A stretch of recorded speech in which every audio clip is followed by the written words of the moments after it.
Olá, família! Como vai? Tudo bem? Estamos aqui mais uma vez para o nosso encontro gostoso de toda semana no consultório de família. Gosto da sua companhia, me sinto muito bem em saber que você está aí do outro lado como companhia agradável, também bebendo aqui das coisas que nós queremos entregar para você com muito sabor, com muito gosto, querendo que você viva bem, vá feliz, em família, a começar com uma alegria que brota de você. Alegria que nós recebemos de Deus, alegria que põe em nós o sabor de Deus numa experiência de paz, mesmo quando tudo à nossa volta vai mal, mesmo quando muita coisa ao redor não nos dá sinais de que a tempestade vai passar muito rápido, mas nós temos no coração esperança e confiança. Isso é Deus presente em cada um de nós. Muitas vezes você nem sabe disso, nem se dá conta. Muitas vezes você nem tem essa experiência com Deus, não tem essa experiência de fé, mas pode ter certeza, tudo que é bom vem de Deus. Ele é o Criador de todas as coisas boas.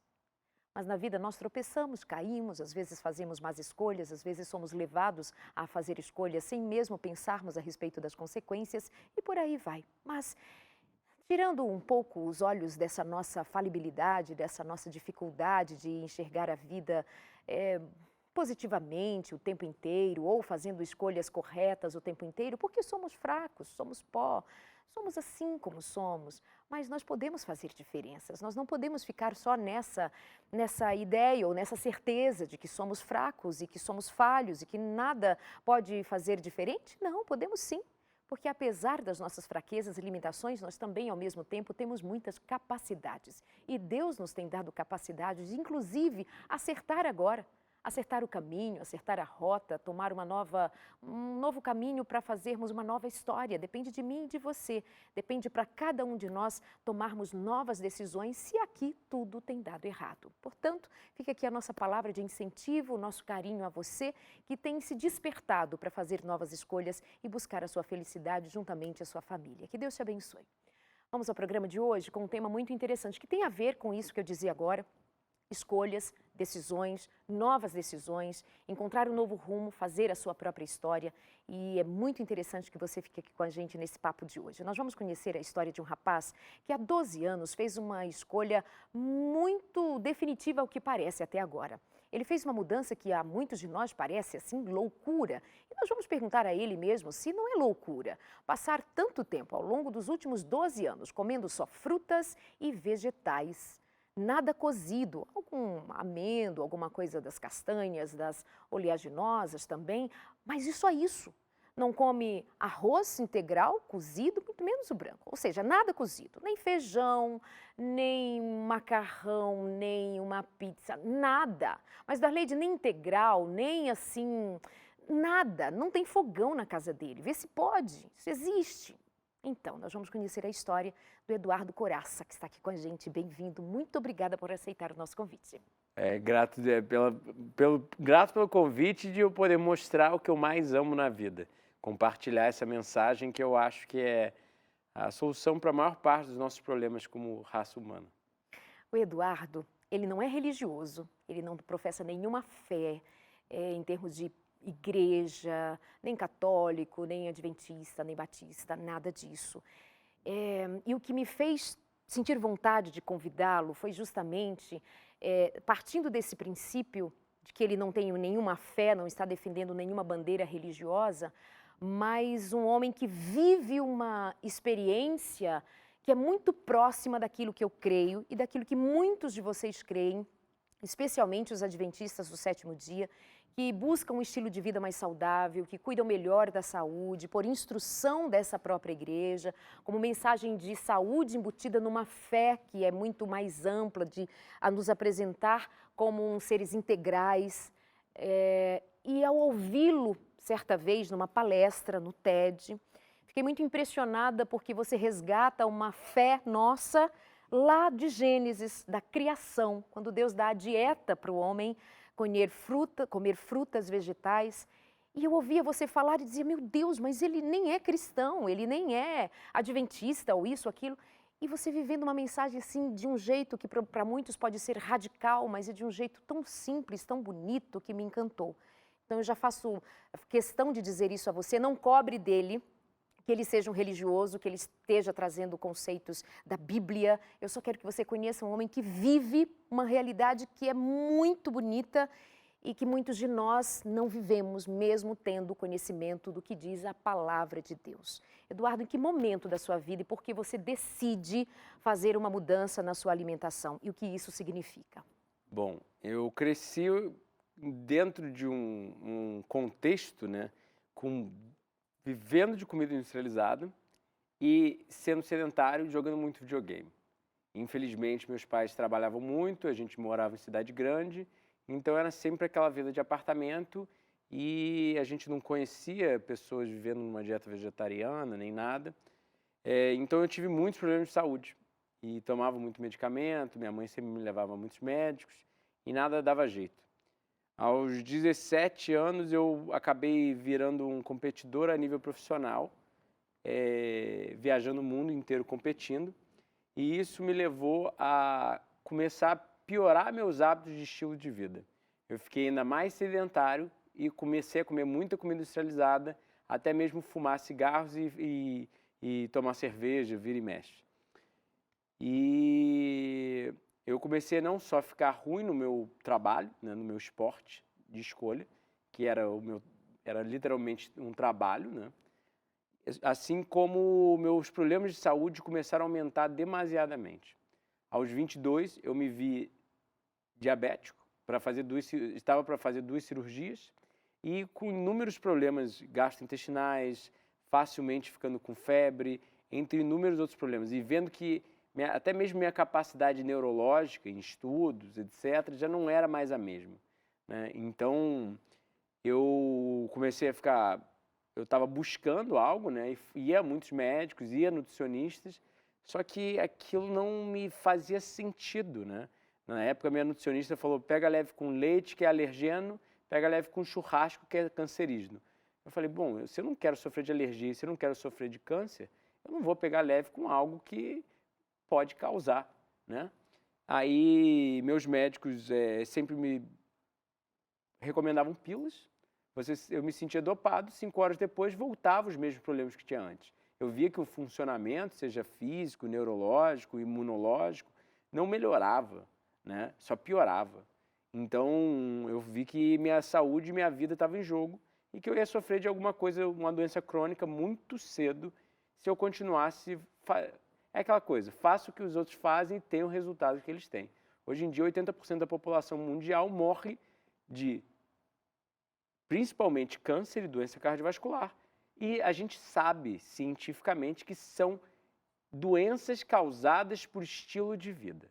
Ou seja, podem ser facilmente prevenidas.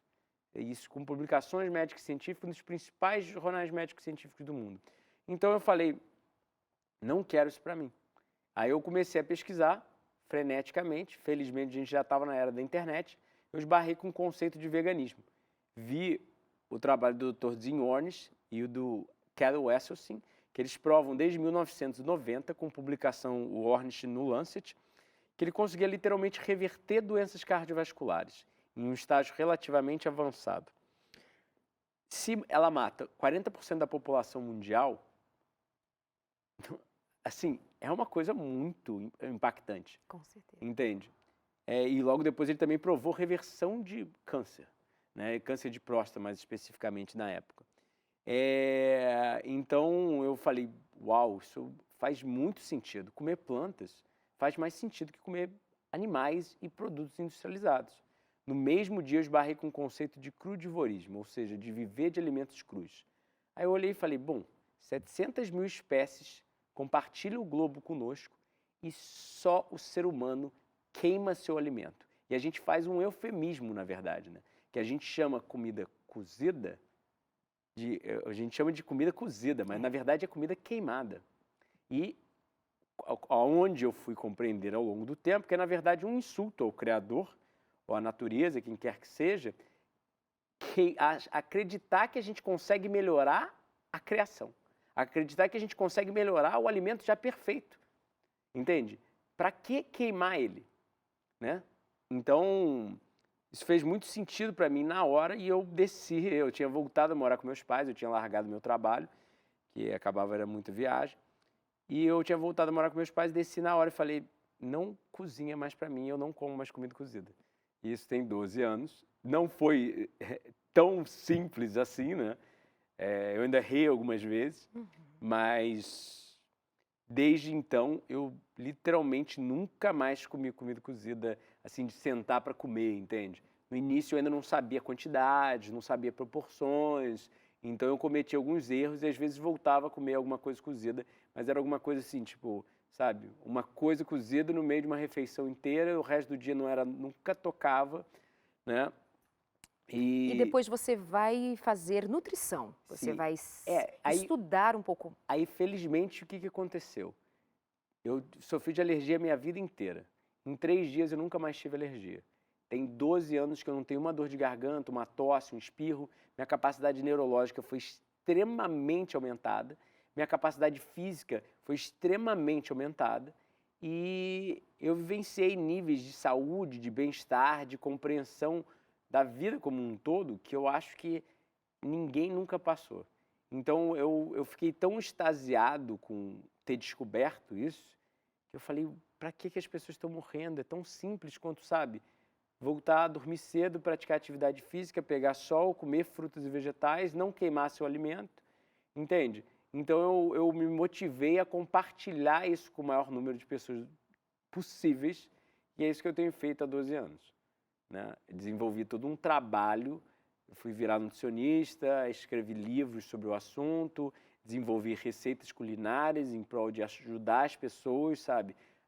Fazer um cupcake de fruta e castanha, fui virar youtuber, comecei a trabalhar com mídias sociais, mudei todo o meu trabalho de professor de inglês, né? Eu era formado em letras, para nutrição, para poder mostrar que, sabe, é tão simples. E a gente sofre tanto, sabe, por algo que não precisava. Tão simples do ponto de vista de alguém que entende isso e tem muita disciplina para não somente crer, mas viver essa mensagem. Não somente crer, mas experimentar na carne tanto a dificuldade de se entregar a esse estilo de vida, porque não é simples, não é somente dizer eu quero, precisa ter o eu vou me dedicar a isso, ser disciplinado, dedicado. E isso que me chama a atenção na sua história, que é justamente você também reconhecer que cometeu muitos erros, justamente mas que não desistiu. Isso falta a muitos de nós. Essa disciplina diante daquilo que a gente sabe que deva fazer. Sabe o que deve comer, sabe como comer, a que horas deveria comer, tem uma informação, mas falta disciplina, falta determinação. E então eu espero que uma conversa como esta e o diálogo aqui com o Coraça e a sua história possa ser um fator motivador para você a tomar uma decisão. Vou repetir, não é religioso. E nós religiosos muitas vezes dizemos, Deus vai me ajudar. Mas quando é para tomar uma decisão que é para o nosso bem, a nosso favor, para dar glória ao Criador, para dar glória àquele que é o Criador desta máquina incrível, maravilhosa, nós então ficamos capengando, eu não posso, eu não sei, eu não consigo. É claro que por nós mesmos muitas vezes não conseguimos, mas não somos nós quem dizemos crer em Deus, o Criador, e que Ele nos dá o Espírito Santo para nos tornar dependentes dEle, mas também donos das próprias decisões para fazê-lo? Então eu quero que você tenha sempre em mente esse contraste. Estou eu aqui representando aqueles que creem em Deus, e tem um rapaz que não é que ele é ateu, incrédulo, ele não tem uma experiência religiosa, não é mais seu berço é católico, sua família, etc. Mas não é essa bandeira, e ele consegue com determinação, com vontade e por acreditar que essa é a vida, é fazer o bem à própria vida. Você é uma pessoa por si só disciplinado, dedicado, ou isso também te ajudou a ser? Eu já era muito obstinado com o que eu queria. Entretanto, a saúde auxilia o funcionamento neurológico e você fica muito mais criativo, focado, determinado. Eu acho que esse estilo de vida ajudou demasiadamente a prosperar dentro disso, entende? A ficar muito simples, porque a gente sabe que, por exemplo, uma dieta hiperlipídica, entre inúmeros outros fatores, causa neurodegeneração e prejuízo no funcionamento cerebral, ou seja, você perde a clareza mental porque não tem tanto sangue e oxigênio chegando ao cérebro, entende? Então, eu acho que um estilo de vida saudável, tanto é que você vê uma pessoa quando ela não está saudável, ela está depressiva, ela tende a ficar não só ranzinza, mas difícil de lidar, como ela tende a ser não o oposto de otimista seria pessimista. Isso mesmo. Ela se torna mais pessimista. Então, eu acho que sim, teve muito a ver. Então você está dizendo que a alimentação, e o quanto mais natural possível, ela vai nos ajudar a ter melhores reflexos, melhor raciocínio. Completamente. A gente tem neuroproteção e neurogênese, por causa dos antioxidantes, por causa de fatores neurotróficos sendo produzidos no intestino, entre vários outros fatores que é como se o corpo não se desgastasse como as pessoas normais fazem com ele, entende? Ele liga mais os mecanismos de reparo do que de mitogênese. Quanto mais simplista, minimalista a gente está, quanto menos a ingestão calórica, proteica, o corpo ele fica num estado mais de homeostase, ele reduz a taxa de envelhecimento. Tanto é que a própria Bíblia sugere que o tempo do homem é 120 anos, e a gente vai para a epidemiologia, ou seja, a ciência sobre o povo, ao analisar as 8 civilizações mais longevas do mundo, elas são chamadas Blue Zones na literatura. Uma delas são os Adventistas do Sétimo Dia de Loma Linda, na Califórnia. E eles são famosos por ter o maior número de centenários a cada 100 mil pessoas. E a gente sabe que tem pessoas chegando nos 120. Entende? A gente sabe que, por exemplo, os Huns, eles são famosos por viver uma dieta quase frugívora. É uma civilização no norte do Paquistão. E o Alexander Leaf foi pago pela National Geographic em 1970, era um médico, para visitar várias dessas civilizações. Ele foi para a Hunza e falou não só muito bem do povo como um todo, que eles são sempre sorridentes, sempre benevolentes, muito, sabe, convidativos, né? Assim como ele falou, eu estou estudando uma pessoa de 105 anos. Eu sou um médico extremamente em forma para o mundo ocidental, de 50 anos, eu não consigo acompanhar ele em nada que a gente faz, seja trabalhar na lavoura, seja escalar montanhas. Então, a gente sabe que as pessoas, na verdade, e a gente vai, por exemplo, os esquimós, os Maasai, têm a menor expectativa de vida do globo. Eles vivem de carne crua. Então, a gente vê que existe uma grande diferença entre sobreviver e prosperar. O que o ser humano está fazendo na atualidade é sobreviver, não é prosperar, né? A gente degenerou a nível moral, ético, físico, mental, e a gente pode facilmente correlacionar os problemas da atualidade, os problemas de ética e moral da atualidade à alimentação. Porque se a gente for olhar, por exemplo, eu gosto sempre de citar até mesmo Gandhi, Buda, eles eram famosos por serem pacifistas, né? E no final das contas, o que eles eram famosos por também? Comer frutas e jejuar. E literalmente a gente sabe, eu não só, você chegou a mencionar a questão de viver de frutos e vegetais, mas dentro desse modelo higienista, né, que eu vivo, e que até mesmo a Ellen White é citada na literatura higienista como uma higienista, nós praticamos jejuns. Ou seja, nós fazemos como os animais, quando machucados ou com qualquer adversidade de saúde, a gente simplesmente vê que a perda de fome é algo fisiológico, que é como o organismo dissesse, fechado para reparos, volta mais tarde. Então ele literalmente pede descanso a nível fisiológico para se reparar. E quanto mais eu vivia de frutas e jejuava, vivia de forma saudável, mais puro eu me sentia não só a nível sanguíneo, né, a nível fisiológico, mas como a nível mental. É como se você se tornasse meio que uma criança benevolente. Você não tem maldade qualquer que seja, né? Então, eu sei que é impressionante, os dados clínicos a gente nem tem para citar isso, é uma coisa mais empírica que eu estou citando no presente momento. Eu não gosto de citar tantas coisas empíricas e sempre usar a ciência, mas é impressionante, entende? Então, eu acho que uma das coisas que a gente tem se corrompido muito realmente vem da dieta, né? E se a gente for olhar outros dados clínicos, assim, você vê muitas coisas correlacionadas, né? Por exemplo, pessoas comendo mais comida industrializada e tendo um comportamento mais agressivo, sendo mais provável de ser um delinquente, né? Cometer crimes, etc.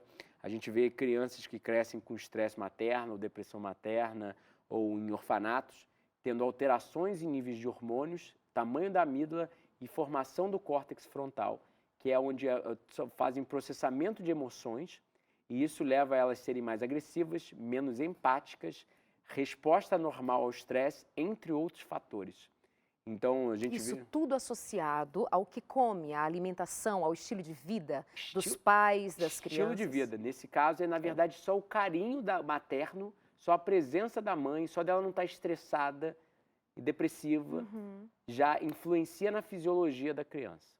Entende? Então, quando a gente se distanciou, o que eu propago, o que eu viso propagar com o meu trabalho, é mostrar que quanto mais a gente se distanciou da natureza e da dieta original, mais isso causou alterações a níveis bioquímicos, que levam a alterações ao nível comportamental. E o ser humano se tornou muito mais destrutivo, que é o que eu até mesmo falava para o meu pai, por exemplo. Eu amo meu pai, né? E ele era muito religioso. E ele sempre falava para mim, sabe? Aí eu falava, pai, pensa bem, pensa comigo. Toda a criatura, toda planta visa o quê? Reprodução e autoproteção, né? Você é ameaçado pelo fogo, você já corre. Você vê alguma coisa que pode te machucar, você se protege, né? E todo animal, toda planta faz isso também. Então, se Deus criou todo animal e todo vegetal para se proteger e propagar a espécie, destruir o templo que ele te deu e destruir a casa que ele te deu, comendo comida industrializada, comendo comida que a gente sabe que causa doenças, não seria ir contra o próprio Criador? Não seria ir contra a própria criação? E o não matarás, será que é só para seres humanos? Porque a gente sabe que tem 70 bilhões de animais sendo escravizados, estuprados e assassinados todo ano só para seres humanos se alimentarem. E que isso, na verdade, não só é uma coisa extremamente desumana para eles, como é desumana para a gente, porque acaba causando doença cardiovascular e câncer, e acaba destruindo o planeta, porque as monoculturas de soja, desmatar todas as florestas, porque aí você acaba matando os animais silvestres que viviam na floresta, a comida deles, a casa deles, precisando de agrotóxico, né? Porque o agrotóxico só veio por causa das monoculturas. Então, se a gente vive da forma usual, ao invés de simplesmente ter uma fruticultura que produz muita comida abundante sem a gente nem precisar cuidar dela, né? Você joga um caroço de jaca, cresce uma árvore, produz em 60 jacas ao ano, cada uma com 30 quilos. E cada jaca dessa vai ter mais 60 sementes para reproduzir uma biofábrica enorme da natureza. Então, a própria criação é abundante. E, literalmente, a gente vive num paraíso. Ou seja, jaca, figo, caqui, melancia, coco, manga, tudo caindo da árvore. Entende? E a gente está literalmente destruindo esse paraíso em prol de, comer comida industrializada, matar animais e destruir nossa própria saúde. Aí eu falava para ele, pai, sinceramente, isso não faz sentido. Vai contra a própria criação. Porque se você fala de, cuidar, amar, você não pode se autodestruir, por mais que você não veja que isso é algo patológico, é patológico. E, infelizmente, né, as pessoas realmente não compreendem e a gente vê nossos entes queridos indo embora e nossa saúde mesmo indo embora, o planeta indo embora, né? Você viu seu paizinho morrer, né? E, por exemplo, as pessoas sempre falam isso, né? Como ele falava, né? Eu como carne estou vivo, ou isso não tem problema, né? E a gente sabe que não é verdade. Ele acabou, infelizmente, falecendo de câncer, que é uma doença que a gente sabe, o meu TCC foi focado em câncer, a gente sabe cientificamente que existem civilizações que às vezes têm incidência de 250 vezes menos essa doença. Às vezes tem casos na literatura que literalmente é uma pessoa sabe, a cada ano, assim, falecendo, coisas, assim, absurdas. Então, a gente Em sabe... comparação com a nossa realidade, né? E a gente sabe que excesso de proteína, aminoácidos sulfúricos, o Neo5Gc, que é um açúcar encontrado na carne, caseína, que é a principal proteína do leite, baixo consumo de antioxidantes, fibras, frutas e vegetais. A gente sabe, epidemiologicamente falando, todos os fatores para a proteção dessas doenças crônico-degenerativas. Infelizmente, a gente acaba sofrendo, porque a gente perde nossos entes queridos, por uma coisa tão simples quanto que é respeitar a criação. Né? Bom, não é? Bom ouvir assim, com essa clareza mental, clareza que não tem a ver só com o que ele sabe a respeito de, mas com o que ele sabe a respeito e na prática. E dizer para mim e para você, dizer para muitos de nós nesse momento, de uma mensagem que deveria ser pregada por mim e por você, porque nós cremos no Criador. Há alguns dias eu postei um vídeo que demonstrava o que acontece rapidamente, um desses vídeos compartilhados por quem é vegetariano, vegano e acredita que nós estamos nesse processo de degeneração e de crueldade com os animais. E aquele vídeo curtinho mostrando o que acontece com o animal até que ele chegue na prateleira, no freezer, enfim. E algumas pessoas ficaram muito chocadas e elas diziam, você está me julgando porque eu como isto, ou como carne? Não é uma questão de julgamento, é uma questão de nós precisamos jogar isto às claras. Nós estamos sendo contraproducentes e contradizendo de modo assim aberto e rasgado a nossa fé. Cremos no Criador da vida e nós compactuamos com a morte tranquilamente, tiramos a discussão deste lugar, levamos para um outro lugar e nós simplesmente estamos dando que tipo de testemunho? É para a gente pensar, Então tá, nós vamos para o nosso rápido intervalo. Na volta, quero saber, Eduardo, como que você consegue ficar tantos dias fazendo jejum? Porque ele faz jejum assim por longos dias. Quanto você come por dia em termos de peso, de quilos, para a gente ter uma ideia, uma noção? Porque uma coisa é nós nos alimentarmos manhã, tarde e noite, aquele prato, aquele tá tudo certo, porque o nutricionista disse isso e tal. Mas você, para estar bem nutrido, quanto você come de frutas e vegetais todos os dias? Bem rapidinho, já voltamos aqui, até já.